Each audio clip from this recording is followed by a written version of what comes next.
So you were talking before about the bromeliads being a part of your everyday life now. What is it about bromeliads and their properties that particularly attracted you as the plants to use?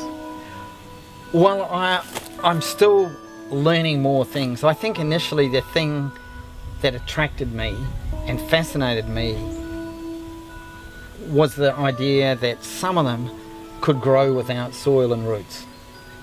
And that they could grow in trees. They were epiphytes and they took nothing from the host that they lived on. And I saw that as a kind of opposite to the idea of the parasitic sort of practices that we have on the planet, where we're destroying things and we're using non-renewable resources. We're acting like parasites rather than epiphytes.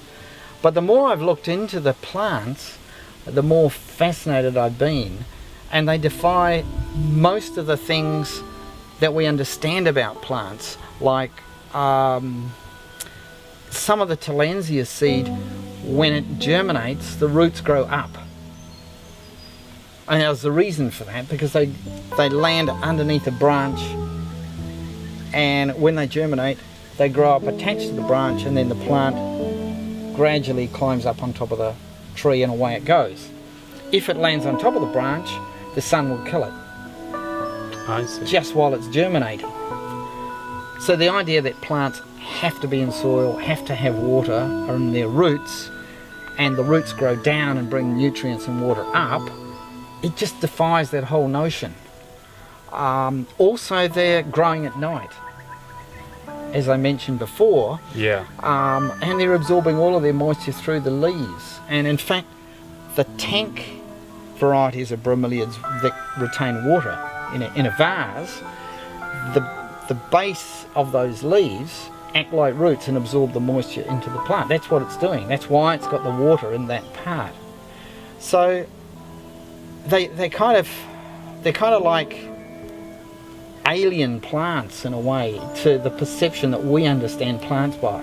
So and in a sense, I suppose, they're writing the rules in a non-parasitic way, in the way that you hope maybe we'll begin to rewrite the rules. Absolutely, they're conceptual models for where we should head in the future. Yeah. If we want to solve some of the environmental problems that we have on the planet. So Lloyd, this is the process of pollination, is it, that you undertake in order to get the seed? Yes, the different genus and species are pollinated in different way, but basically this is Neoregalia. These are two different hybrids. So what I'm going to do is I just take a little stick.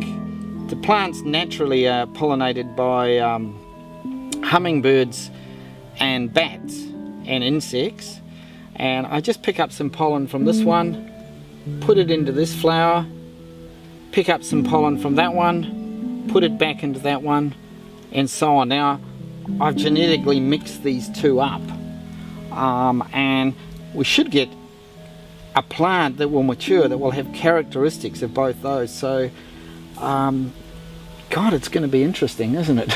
Yeah. So we'll have to see what happens to the X and Y chromosomes, and take a wild guess, and it's going to be interesting. So Lloyd, obviously there's differences between the plant sculptures and other mediums of art such as painting. Do you find that the sculptures give a different impression to the viewer, and does it affect the viewer of the artworks in a different way? I think it does. Contemporary medical research is showing that when people are exposed to vegetation and plants, their mental well-being is improved. The classic thing, of course, is that when somebody's ill and you go to hospital to see them, you take them flowers, or we even take fruit. The two classic things that we take, which in a sense are both forms of vegetation. I did a piece in the Museum of Contemporary Art in Atlanta, in Georgia, where people photographed themselves in front of plants growing. The images went into a computer and it had a special program that produced time-lapse sequences, and it would show the first image and the last image and create a time-lapse with the intermediate images. And one of the things that came out of that a number of years later, when I put them together as a grid, was that people's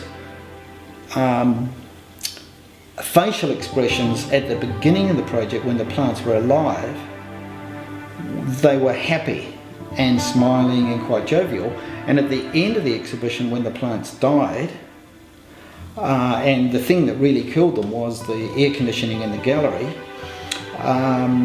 they looked concerned, they looked worried, there was a very different composure. And at the moment, I'm interested in exploring that connection with plant sculptures, living plant sculptures, and people's mental well-being.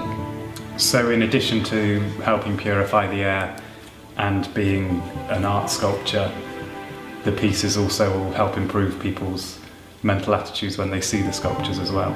I'm interested to find out whether that will happen, yes.